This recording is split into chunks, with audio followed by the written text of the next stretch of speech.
Welcome to this week's Treasury Career Corner podcast, where I interview Treasury professionals about their Treasury careers. Each and every week, I talk to them about how they've built their careers, where they are now, where they see both themselves and the Treasury profession going to next. Let's get on with the show.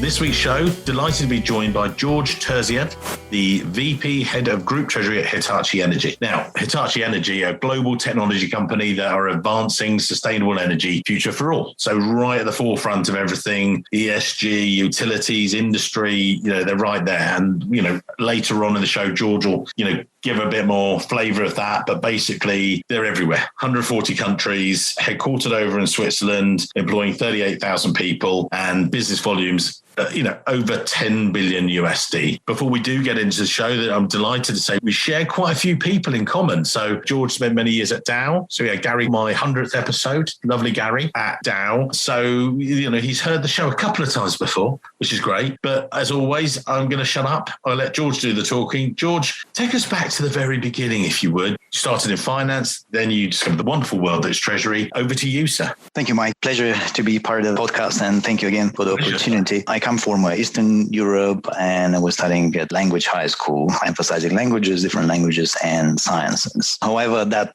would equip me well for future career opportunities. But what was missing back then as part of planned economics was finance economics, and that developed my hunger to go and study at university and study finance and economics so I can hone or add those skills to the language skills and science-based math and other science know-how that I had acquired through my high school time. And as many things in life, that was the right point of time due to luck, potentially, that after the fall of the Berlin Wall, I was able to study abroad in the West and fulfill my dream to study finance and economics at an international American university, or University of Maryland, which had a subsidiary in Germany, in central Germany, which was a great opportunity to pursue. As I mentioned, I was well equipped with the language skills, so no issue integrating into the academic environment of that university. What also helped me was the science-based math type of education I had received, helped me place out of, let's say, statistics and math courses and go and dive directly and straight into finance and economics, which was my primary area of interest. What really shapes also future career opportunities there is professors who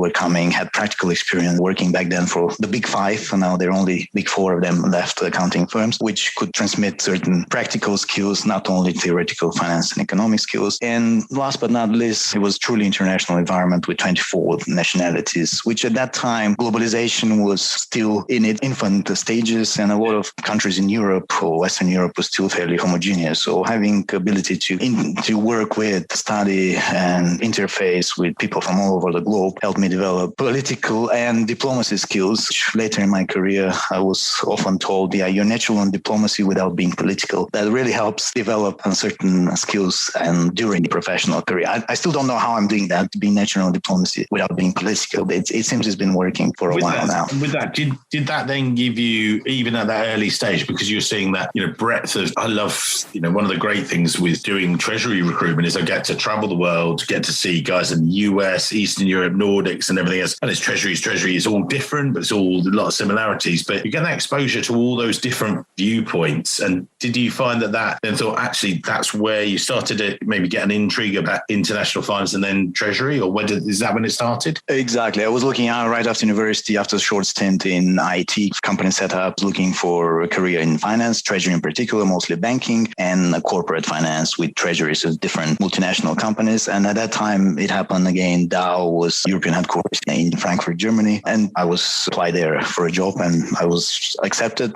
together with other offers from banks. But it seems Dow had the highest bid. So I was not very knowledgeable about who Dow is, or what Dow does. But I said, look, in finance, I learned that $1 today is worth more than $1 tomorrow. So I go with the highest bid. And I didn't regret that ever since. And so talk us through then because the great bit was, as you and I talked before the show, is you then discovered as you went through that journey, you started to move into Treasury later on, but through project finance and things. As you say, you didn't know what Dow was, but you walk in the door, you start to get to know that company. And, a lot of the people we talk to go in been similar journey, and then they start to not only, we start to get to know the company, but Treasury, that's where it came. How did it start to develop for you? What was the career path there? Right. The career path was, again, at the right time. Entering Treasury of large multinational company was very international, so that suited well my background and education background, which I mentioned before. In addition, at that time, there was focus on investment in former Eastern Europe, so there was a large multi-billion Deutsche Mark at that time investments in acquiring production facilities in Eastern Europe. So I dived directly into the treasury function, trying to find a fund to those transactions, which at an early stage of my career helped me develop some corporate finance skills and other know-how. In addition, that was more of a, let's say, Eastern Europe or Central and Eastern Europe headquarter, away from the headquarters in the US, but that helps develop the breadth, because in addition to the true treasury functional responsibilities as financial planning, corporate finance, risk management also, and cash management and operations was fairly decentralized at that time. The regional experience also gives you much more breadth and reach into other finance functions, controllers, businesses, especially working on such large investments in former Eastern Germany. And that drew also attention of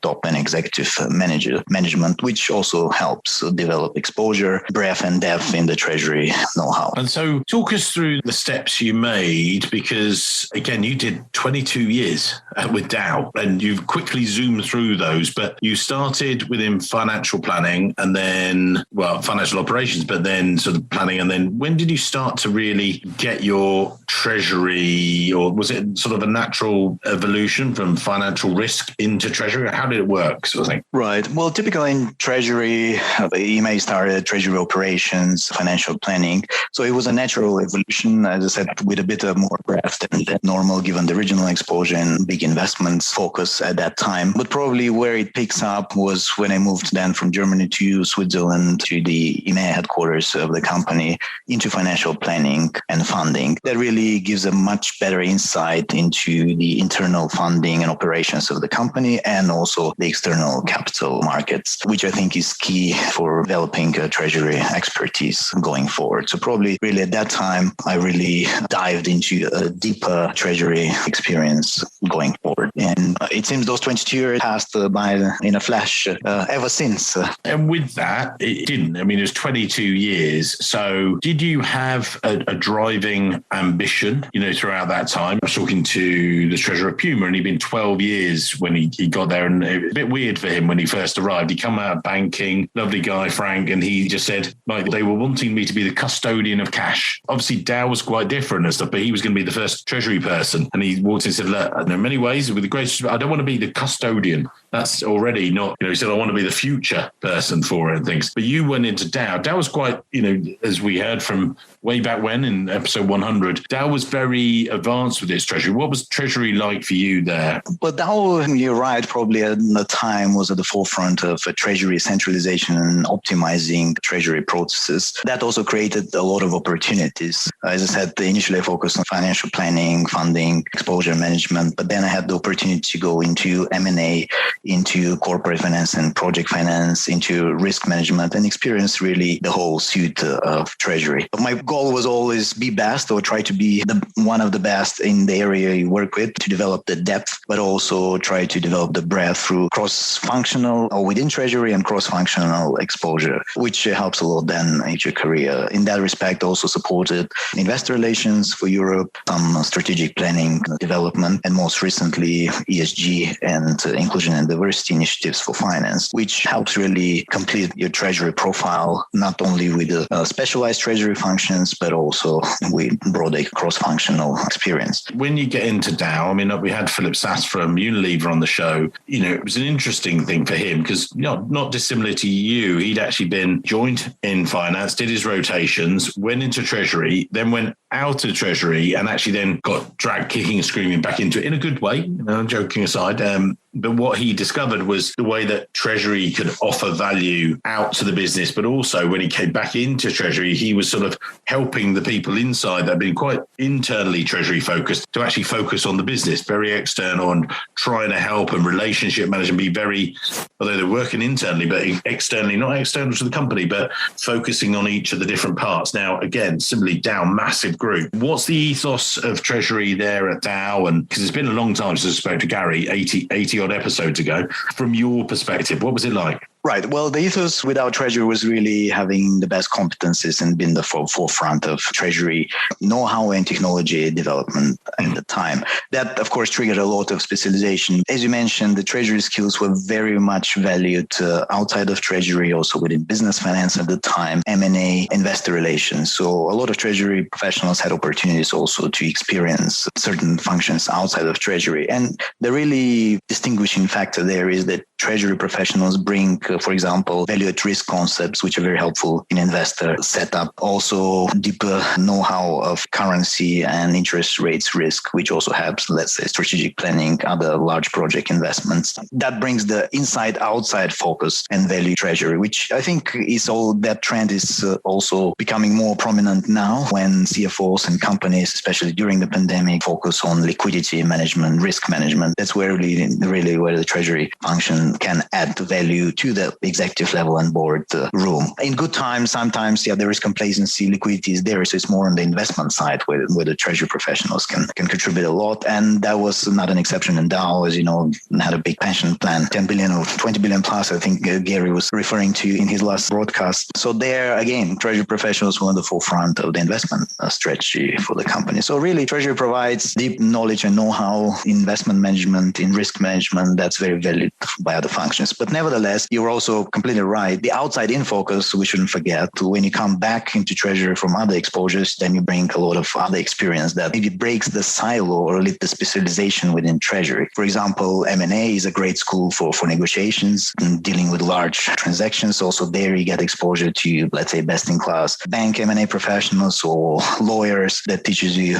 a lot. Risk management, on the other hand, within treasury teaches you how to trade currencies on interest rates or make decisions with little information and see the result of that decision fairly shortly after. So you really have to be able to stomach that risk. And that at that time and still is a great school because there is a proprietary trading within treasury still permitted to a certain level. So that also teaches that ability, investment or acumen, treasury acumen to make quick decisions based on macroeconomic factors or market trends. And then you immediately see the result of your trade, which is it's a great experience that contributes to the broader decision-making within the company. After 22 years with the group, and I haven't spoken to many treasurers in the past or treasury professionals that have 22 years tenure with any group, know that DAOs are global, so you can move through lots of different functions and areas and everything else. But with yourself, after 22 years, a lot of people move every 2 or 3 years and you've got progression all the way through your background, but that was it. Time to change. What happened? And you decided, it's a pandemic. Let me make a job change. I know George and I had spoken about this before the show, but to move jobs in a pandemic after 22 years with a global multinational. Talk us through. Right. Well, that was not an easy decision to make, but I put it this way, especially given the circumstances. It was just off the peak of the pandemic times, and it's a difficult decision to make. Again, I think my risk management type of skills help there to calculate the value at risk and consider the pros and cons of a switch. But really the triggering factor was, on one end, I had developed a lot of breadth and depth within Dow Treasury and had covered most of the treasury functions and beyond outside of treasury. So let's say opportunities probably were becoming limited, especially within the regional setup, looking for what is the next opportunity and step. Probably at the wrong time, given the pandemic. Let's say the pandemic was one of the factors. The time was right, but pandemic maybe slowed down that decision to when that opportunity came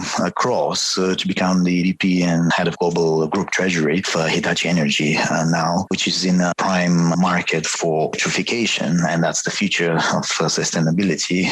I looked at the opportunity, took a calculated value at risk and jumped on it despite the turmoil times, the pandemic, and I looked beyond that to looking at the future growth opportunity, future development opportunities, and an ability to contribute my breadth and depth and know-how I had acquired before. So it wasn't an easy decision to make. It was the right opportunity at the right time, a bit delayed by the pandemic or say impeded by the pandemic. But on the other hand, it was a great decision now looking back a year after. George, tell us maybe about the group. We see the external view of what the group does. And certainly, as we say, the head of the show, the sort of the forefront, if you like, of a lot of the current world events and environmental and stuff.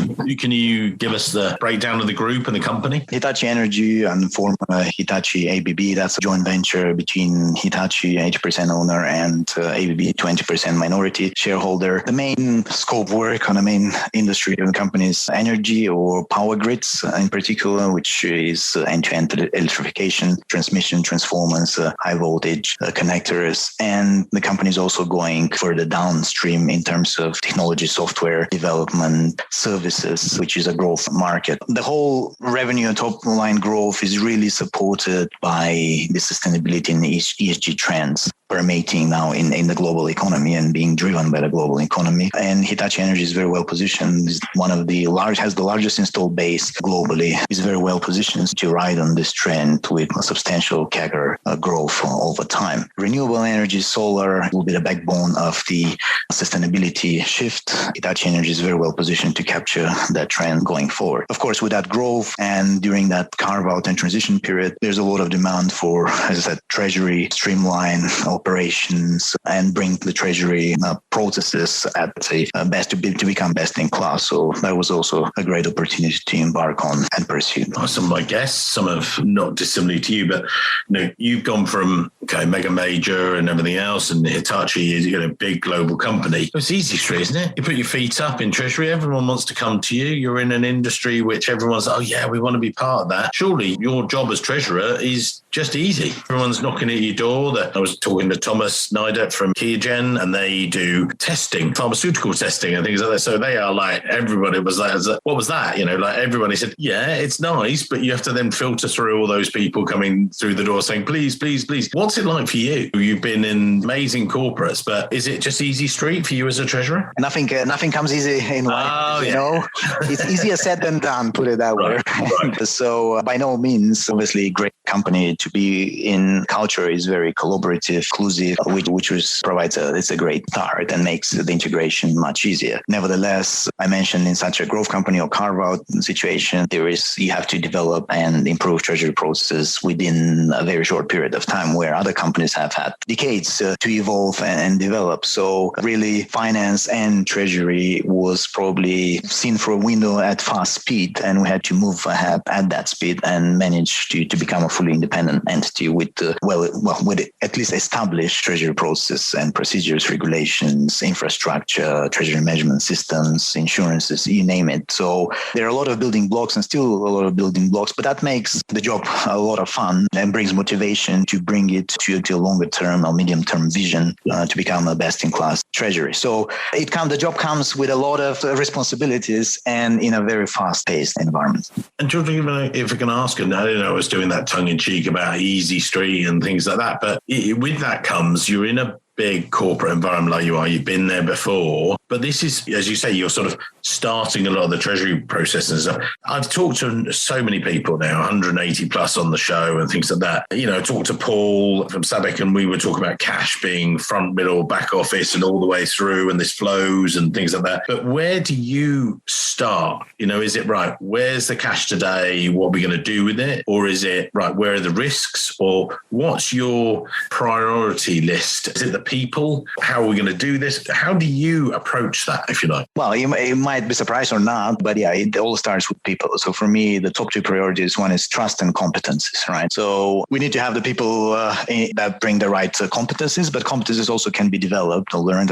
People who have the potential, and people who are trustworthy and have the integrity to outperform in their role and job. So that's really mapping the organization and finding the best people for the role. So that's really where it starts. The wider the circle of trust and competency, the more efficient the organization is. So it's really the building blocks of treasury. Now, of course, in terms of treasury competencies, clearly liquidity is a priority, especially in the current environment. So cash as a corporate asset, cash management and operations, risk management, those are top priorities. But the company also is very active in engineering. It's an engineering company. So there's a lot of trade finance requirements that needed to be fulfilled, including also risk management and insurance risk management. management was on the top priority of the list. And George, when you were looking at those people and you're looking at a variety of different levels, and you talked about assessing, if you like, I've seen a lot of people saying, oh, we do this treasury test, or we do this, or we do that. Or is it much more you're sort of looking at the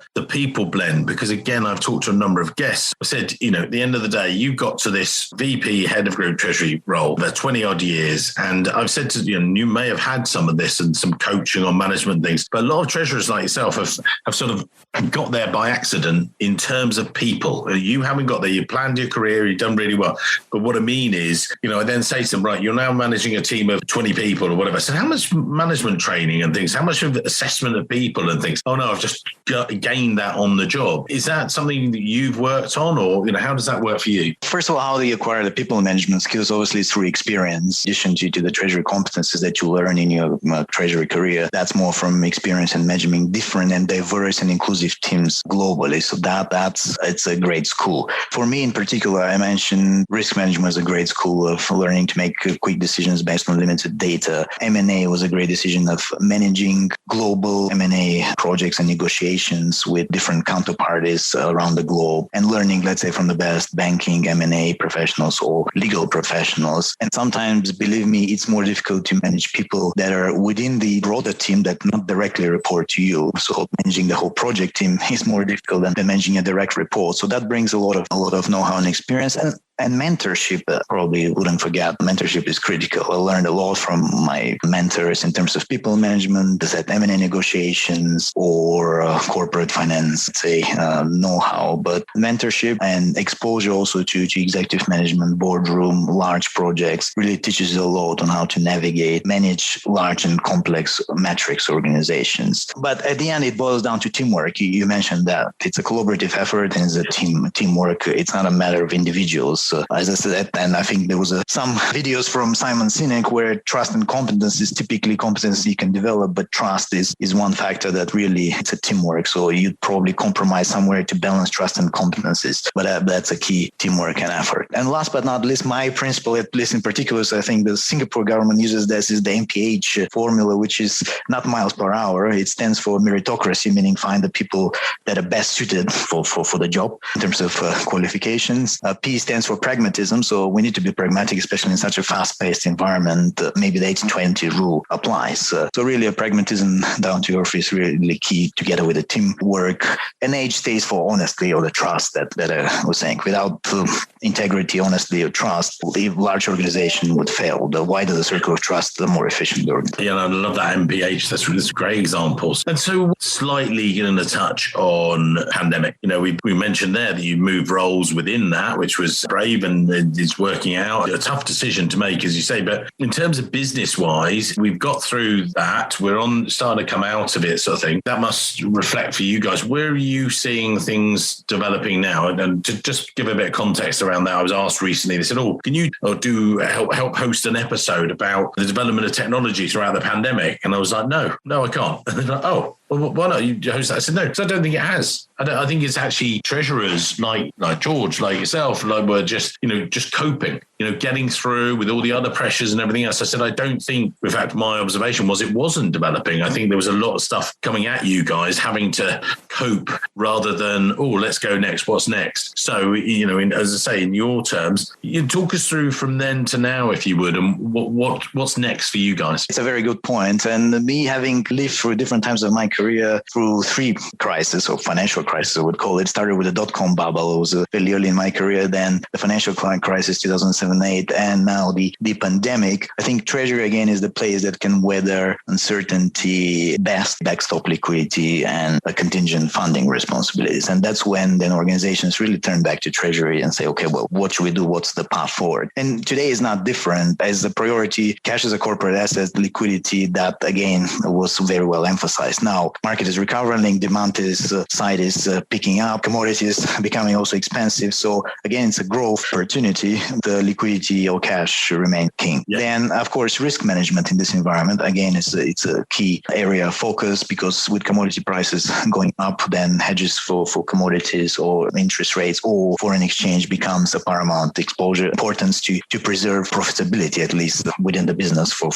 on the time of the hedges. That's where typically the misconception is, with large corporates, hedging is as a matter of hedging. You have an underlying, so if the hedge makes money, the underlying loses and vice versa. But sometimes the misperception is, we hedge to make money, right? That's probably not always the right focus. But there is focus on profitability, margin preservation, and risk management. What you mentioned last but not least, actually top priorities, digitization, treasury processes. The question is, everybody talks about digitization, but there's differences probably what people mean with that, right? Is it optimizing, streamlining processes? Is it really automating processes, or is it disruptive technologies that are coming up? In Hitachi Energy Treasury, probably not an exception, looking to embark on in-house bank implementation, which brings a lot of cash centralization and optimizes liquidity and cash management processes. And I hear a lot from the market, and especially consultancy market and SAP advisory, that a lot of corporations are using that opportunity now to embark on digitization, be it single ERP implementations, treasury management system, in-house bank. It's really becoming the trend. For me, beyond that is really what are the disruptive technologies that would impact the treasury and finance overall. Yeah. Difficult for me to look at my crystal ball. Of course, you hear cryptocurrencies, blockchain technologies, but that's still to be seen what the impact is. And here from the bank pipeline, there are a number of disruptive technology that are on the radar screen. So we need to really remain vigilant and see what is really useful to the treasury processes and what we can adopt later on, of course, with a word of caution in terms of pace and of adoption.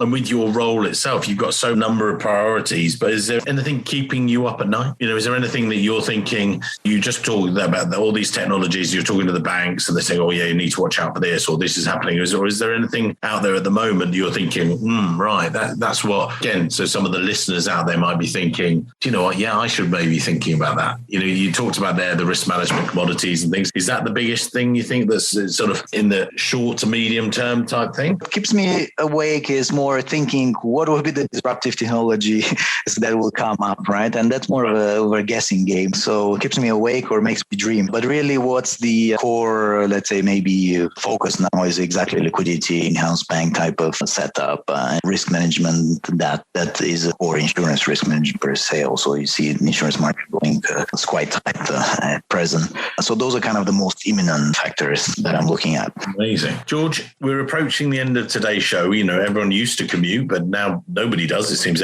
most people are working from home, depending on where you are. But, we could keep talking for ages about different topics. We spoke before the show, and actually before we get right to the end, I know that you do a lot of things with the international school, and you're sort of there and sort of the finance committee chair, and you do a lot of things like that. I know that you give of your time and things like that. Why do you think that's so important, would you say, before we sort of get towards the end of the show? Oh, look, Mike, learning is at the heart of everything. I mentioned it many times, learning and competencies. So that's a way to give back to society, and learning and children education, probably close to every parent and society. So, and that was a great opportunity to give back to society the extensive finance and treasury experience that I have, and help steer the school's investments in educational facilities, in teachers' compensation models that really drive best-in-class education. And again, that's the cradle of the future generation. And while universities are probably the immediate recruiting pool for large corporates, us as Hitachi Energy, really one has to start, as I mentioned earlier when we started our interview, it has to start at the cradle, meaning, let's say, at least a high school type of influence, where really you shape the knowledge and know-how of those students. And I'm really grateful that I can contribute to that, to develop best-in-class learning, or develop at the Zurich International School individuals who can very well suited to meet the future by individual learning and character development, not only focusing, let's say, on pure scientific education, which is also very emphasized. We invested a lot in Zurich International School at Science and Technology, so-called STEM program, which is being developed. But developing the round of character of student is probably the best recipe for success in the future. future, because a lot of the know-how can be acquired later, as I mentioned. Competence is key, but that can be learned and developed. You have to be passionate about it, and really supporting individuals in the international schools is a great way to give back, again, through the prism of capital investments for new facilities, which we just developing, new educational programs, or teacher development and compensation schemes. Amazing. And I wanted to include that because we talked, George and I spoke before the show, and I thought I didn't want to leave without touching on that, because I think it's a key and that's a big driver for yourself on a personal level as well. So, George, before we close today's show, we'll put your LinkedIn details in the show notes so people can connect to you if it's right to have, if you want to have them in your network and vice versa. What would you leave us with today? What are the top tips from a global treasurer like yourself who's got such an amazing career? Well, there is a Swiss saying, study and work with your mind, heart, and hands, meaning clearly you have to learn all the competencies with your mind, follow your passion, that's your heart, and hands, meaning try out different things and don't be afraid of failure. I mean, you can learn, if you fail quickly, learn from it and move on, but that will make you a better professional. If I had to give an advice in the different stages of treasury or finance professional career, probably in the early stages, again, don't shy away from learning to develop the competencies. You need to develop the breadth and depth. I call it a capital T type of letter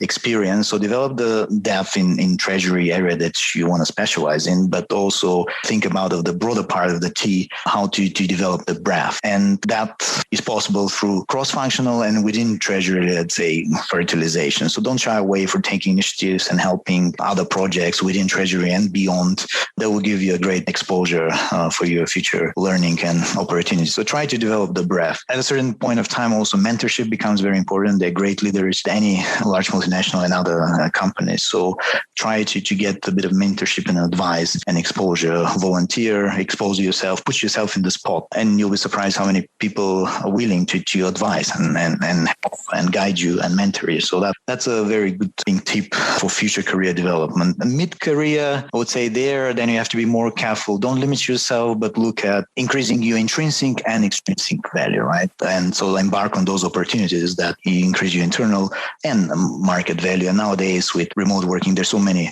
opportunities. Of course, they have to be a bit more careful. Don't branch out too far away, or maybe you could if you can bring the treasury competencies. But that's really honing your then depth and breadth of experience and, let's say, reaping the return on investment from the internal and external market opportunities. Again, don't shy away from taking responsibility for large international or multinational projects with high executive exposure.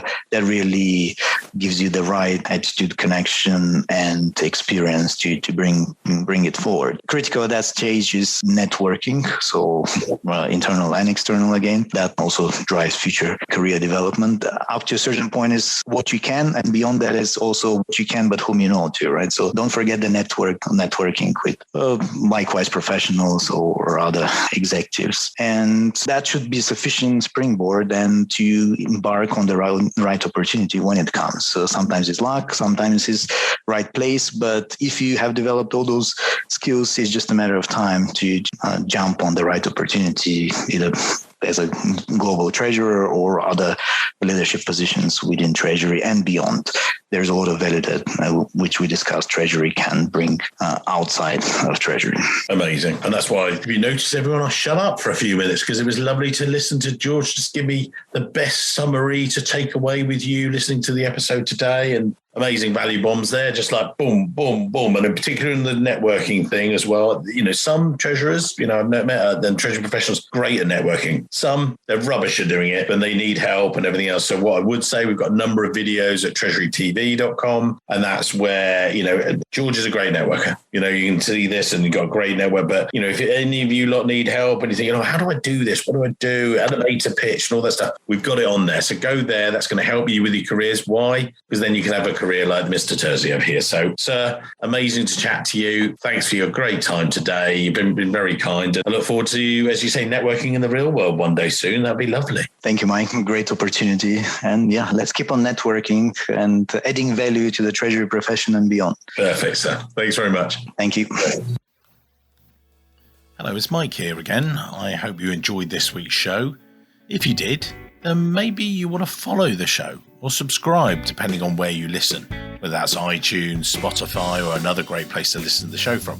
It's totally free and means that you'll be the first to see each and every week when we release a new show. And maybe whilst you're there, you could even leave a quick review. Reviews and ratings are among the most important metrics for a podcast to effectively rank. And as you can probably appreciate, the podcast is a lot of hard work to produce every week. It'd be amazing. Just take, say, 20 seconds, leave a quick review of my amazing guests and their great career stories. We'd really appreciate it. Thanks very much, and I can't wait to see you soon.